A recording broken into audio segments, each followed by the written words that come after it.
My name's Keir Gordon. I head up the sports practice here at Charles Russell.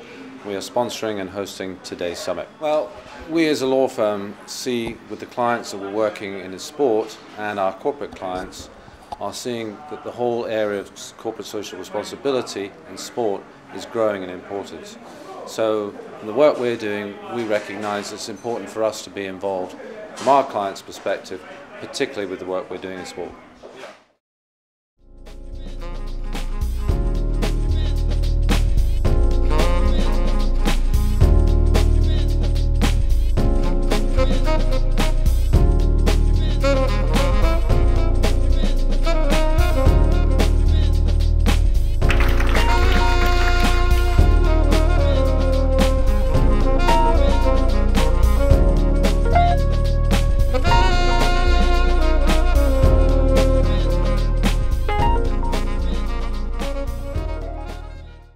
It's been a wonderful awareness of brands, what they do, and how they see CSR and how they implement that strategy within their day-to-day business practices.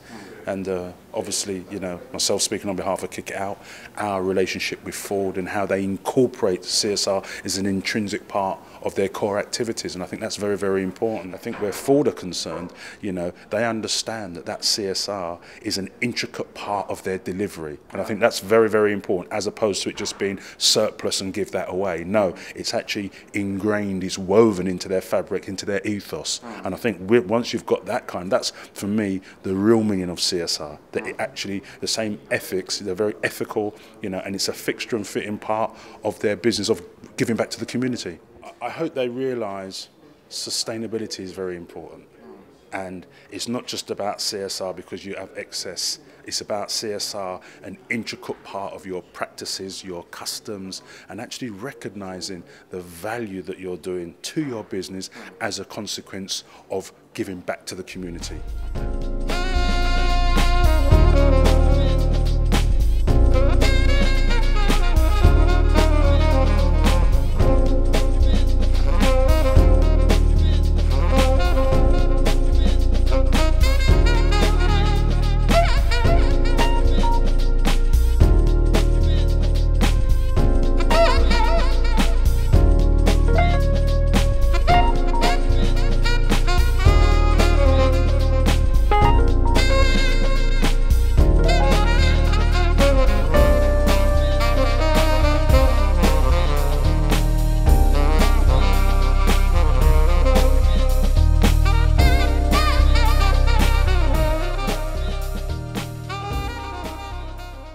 The question is, it's great that there's a lot of conversation and talk, but does that turn into action?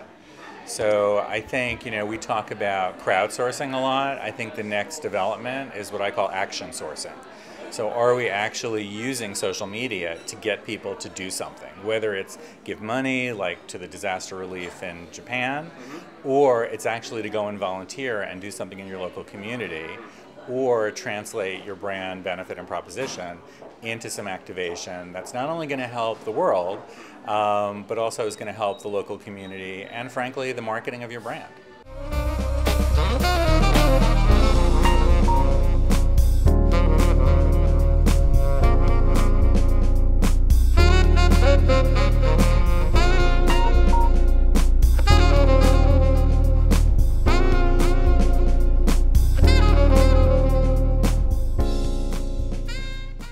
For us, I mean, I think it's one of those conferences that I think is really important for my organisation. It's a fantastic networking opportunity, but also some of the speakers there, I think you've got to keep your mind open to the industry, and you know, we become a little bit tunnel visioned at times in terms of what we do, I think it's a great sort of conference to come along and see what other people are doing and how what they're doing might impact on my business. I think once you've retired, it's different. But when you're playing and the demands on players' times and not just commitments from from the playing, but from sponsors and from the club, it's quite difficult. So I think their impact's only probably more measurable when they retire from the game than it is during the game. I mean, they obviously have that wow factor when they turn up to events, but to ask them to really sort of take that on board 365 days a year during their career, I think it's quite difficult.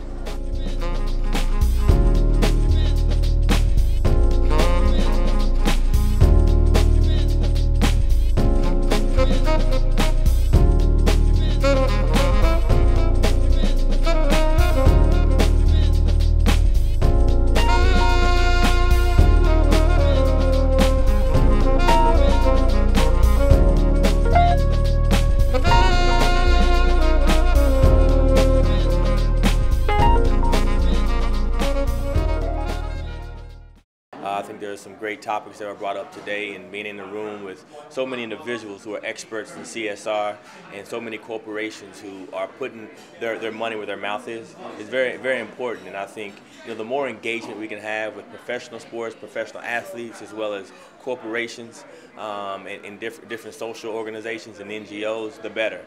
And all together we can continue to make social and CSR pushes throughout the world.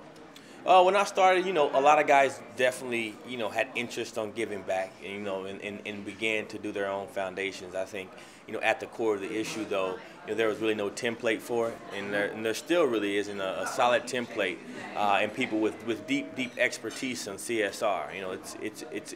It's new across the board. It's new for corporations. It's new for sports. And so with that, you're going to continue to see an increased level of involvement, and also you're going to see a lot of progress being made in that sector.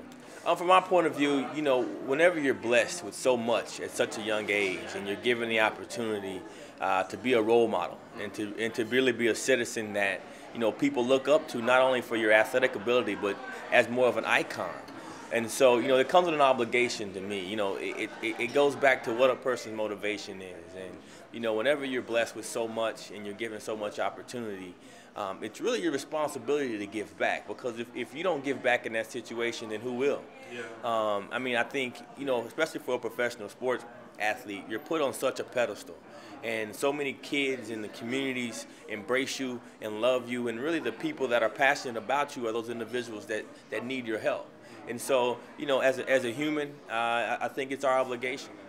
From the athlete's perspective, I tell guys all the time, you just continue to do what's right and continue to try to build, strong alliances and strong foundations within your community. And, eventually that will change.